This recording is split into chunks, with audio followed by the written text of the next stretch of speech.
मेरे तमाम मातृशक्तियाँ, पितृशक्तियाँ, युवा शक्तियाँ सभी को तहे दिल से सेवा जोहार, सेवा जोहार। कि आज आपने बैतूल की पावन धरा पर ये दिखा दिया कि ये अब आदिवासी रुकने वाला नहीं है, अब ये अपनी आवाज को बुलंद करने वाला है। बहुत बहुत धन्यवाद आपका। और आज एक चीज मैं आपसे पूछना चाहता हूँ कि आज आपने यहाँ रैली निकाली, नारे लगाए, बहुत सारे लोगों ने नाच गाने भी करे, लेकिन आपसे मैं एक चीज पूछना चाहता हूँ कि आज हमने ये रैली, ये नाच गाना और ये इतना बड़ा आयोजन किस लिए करा है, जोर के जरा बताना मुझे। ये आयोजन हमने आज किस लिए किया, बताइए जोर से, बताइए भाई, किस लिए किया, किस लिए किया? दो शब्द बोल देना।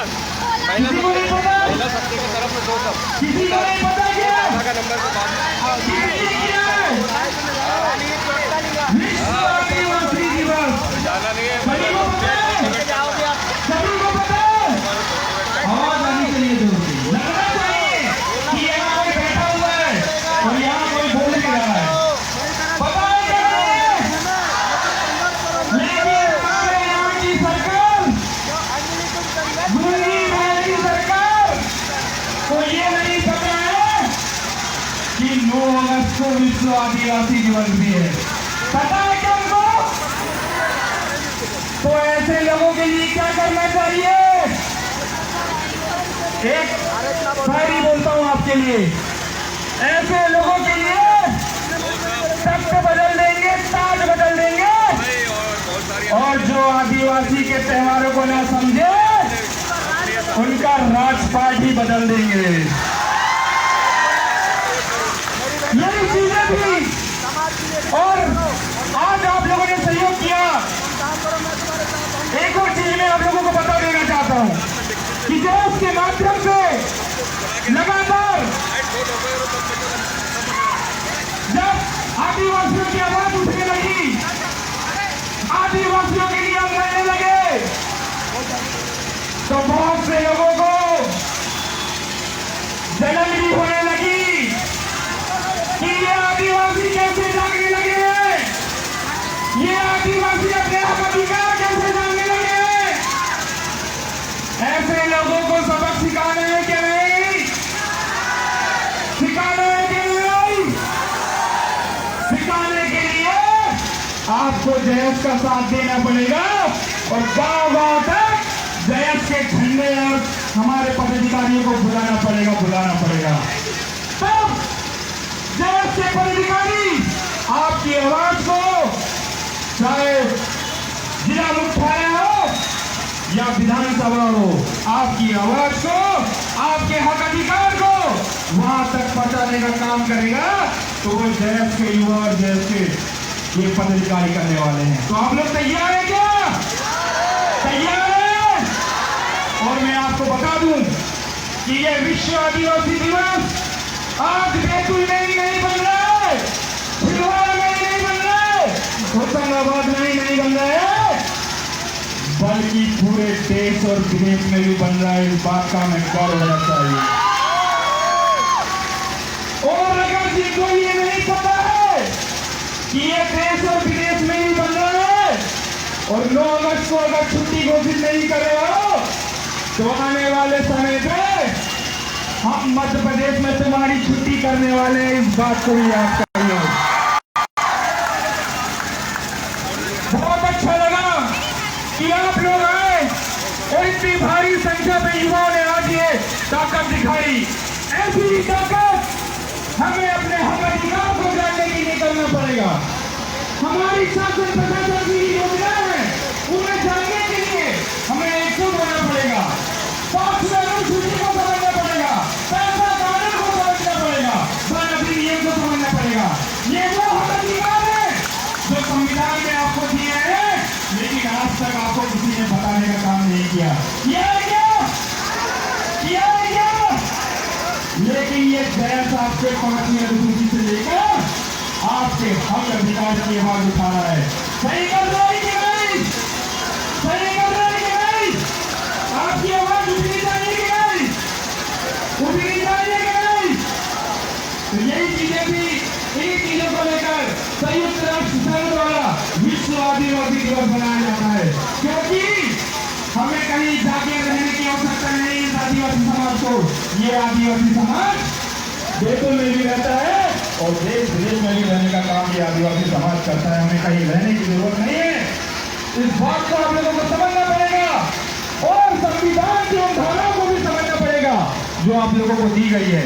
अभी मैं देख रहा हूं बैतूल आदिवासी बहुल क्षेत्र है, लेकिन जब आदिवासियों के हक अधिकार की बात आती है, आदिवासियों के उनकी योजनाओं की बात आती है, तो मुझे नहीं लगता कि जो जनप्रतिनिधि वोट लेने के लिए आपके दर दर पर आते हैं वो आपके हक अधिकार बताने के लिए दर दर में आते होंगे। आते हैं क्या आपके घर में?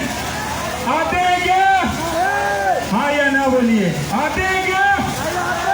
जैसे वोट मांगने के लिए आपके पास आते हैं, वैसे आपके लिए ये 5वीं अनुसूची, पैसा कानून, इन चीजों की भी जानकारी इन्हें दीजिए ना, ताकि इन्हें भी पता चले कि शासन प्रशासन से इन्हें कौन कौन से हक अधिकार प्राप्त हैं। इस बात को समझना पड़ेगा।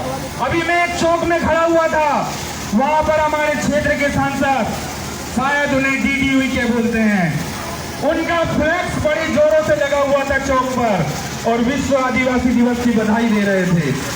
तो सांसद महोदय, जब इनके विश्व आदिवासी दिवस 9 अगस्त की छुट्टी की बात आई थी, तब आप कहां चले गए थे? आपको दिख नहीं रहा था क्या? अगर आपको दिख नहीं रहा है तो आने वाले समय पे ये जयस आपको दिखाएगा कि जो हमारी आवाज नहीं उठाएगा उसको हम बैतूल में टिकने भी नहीं देने वाले हैं। ये आवाज सांसद से लेकर उन विधायकों तक पहुंच जानी चाहिए जो हमारे समाज का नेतृत्व कर रहे हैं, विधानसभा और लोकसभा में हमारी आवाज उठा रहे हैं। अगर तुम हमारी आवाज नहीं उठा रहे हो तो आने वाले समय पे हमें भी तुम्हारी जरूरत नहीं है। जरूरत है क्या? आने वाले समय पे हम भी ऐसे युवा तैयार करेंगे जो मंच पर दहाड़ भी सके और राष्ट्रीय हक अधिकार के लिए विधानसभा और लोकसभा में दहाड़ने का काम कर सके। ये चेतावनी दे दो जनप्रतिनिधियों को, ये आवाज दे दो जनप्रतिनिधियों को। और मैं आपको बता दूं, उन्हें भी डर होने लगा है।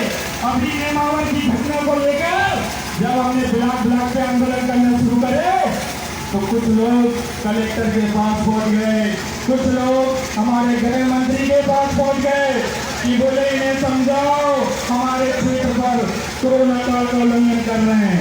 अबे तुम बड़ी बड़ी मीडिया कर रहे हो, तब का उल्लंघन नहीं हो रहा तो तुम सारे उल्लंघन बोल रहे हो। और पुलिस प्रशासन यहाँ पर बोल रहे थे कि भैया 100 लोग को रैली की अनुमति है, 100 लोग आप इकट्ठा हो जाएं और विश्व आदिवासी दिवस मना लें। तो हमारे युवा ने भी कह दिया था, क्या गणेश जी बैठाने के लिए परमिशन लेनी पड़ती है क्या? क्या दीपावली बनाने के लिए परमिशन लेनी पड़ती है क्या? होली बनाने के लिए परमिशन लेनी पड़ती है क्या? तो ये भी हमारा उत्सव है, इसे भी हम धूमधाम से मनाएंगे, हमें कोई परमिशन की जरूरत नहीं है। और आज आप लोगों ने दिखा भी दिया कि हमें किसी एडमिशन और परमिशन की जरूरत नहीं है, हमें तो अपने ताकत और एकता की जरूरत है। जरूरत है क्या नहीं? जिस दिन आपने 5वीं अनुसूची को समझ लिया साथियों, तो मैं कहता हूं कि शासन प्रशासन के नियम कानून भी हमारे लिए कोई काम के नहीं है। इस बात को आप लोगों को समझना पड़ेगा। इसी को लेकर आगामी समय में देश के माध्यम से गांव-गांव में आप लोग देश के माध्यम से युवाओं को जोड़ने का काम करिए साथियों, क्योंकि हम आपकी आवाज को, आप लोग डॉक्टर जी को तो जानते होंगे, कितने लोग जानते हैं? हाथ खड़े करें, सभी जानते हैं। एक ऐसा विधायक जो आदिवासियों के लिए लड़ाई लड़ने का काम कर रहा है, और ऐसा एक संगठन जिस संगठन से निकलकर वो विधायक बने, वो कौन सा संगठन है आपको पता है कि नहीं? पता है कि नहीं? यही जयस है साथियों, यही जयस। और इसी जयस से निकले हुए बैतूल के युवाओं को आपको विधानसभा में पहुंचाना है आगामी समय में, ताकि आने वाले समय पे बैतूल जिले की आवाज उस विधानसभा का बुलंद होने हो सके साथियों, बुलंद हो सके। होनी चाहिए कि नहीं? यही विचार थे और यही चीजें थी। और एक और बात, मुझे एक डॉक्टर है भरत भारती डॉक्टर जी, मैं यहाँ आ रहा था, उन्होंने मेरा मैसेज पढ़ा और मुझे फोन लगा के मुझसे कहा कि मेरी अभी अमरावती में ड्यूटी है, पर मैं शाम को आपसे मिलने के लिए आऊंगा, लेकिन आप वहां पर जब बात रखेंगे तो एक बात जरूर रखना कि हमारा आदिवासी जो है ईसाई धर्म अपनाते जा रहा है। हमारा आदिवासी जो है उसका शोषण बहुत ज्यादा हो रहा है। तो मैं ईसाई बनने वाले भाइयों को मैं बता देना चाहता हूँ कि जो आपको ईसाई बना रहे हैं वो अभी आपको या तो पैसे का लालच दे रहे हैं या तो जमीन का लालच दे रहे हैं, लेकिन वो पैसा और जमीन आपकी एक पीढ़ी और चल सकती है, लेकिन आने वाले समय पर आपका जाति प्रमाण पत्र से नाम हट जाएगा तो आपको ये आरक्षण, ये शासन प्रशासन की योजनाएं आपके आने वाली पीढ़ी को नहीं मिलने वाली है। इस बात को आप लोगों को समझना पड़ेगा, ताकि इस बात को आपको जानना पड़ेगा। इसलिए ईसाई जो भी बन रहे हैं, हमारे आजू बाजू में जो भी बन रहे हैं, उन्हें समझाइए आप कि हमें ईसाई नहीं बनना है, हमें इसी धर्म पे रहकर हमारे हक अधिकार के लिए लड़ना है। क्योंकि शासन प्रशासन ने आपको बहुत सी योजनाएं से लेकर, मैं बार बार एक चीज बार दोहरा रहा हूँ, 5वीं अनुसूची। अभी हमारे आकाश दादा बोल रहे थे मावा नाटे मावा राज, और यही मावा नाटे मावा नाट का जब मैंने नारा दिया था तो बहुत से लोगों को यहाँ पर खौफ होने लगा है।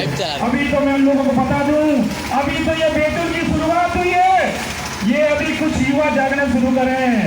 आने वाले समय पर ना बैतूल पे जगह रहने वाली है, ना ये ग्राउंड में जगह रहने वाली है, आदिवासी युवा दिखाने वाले हैं।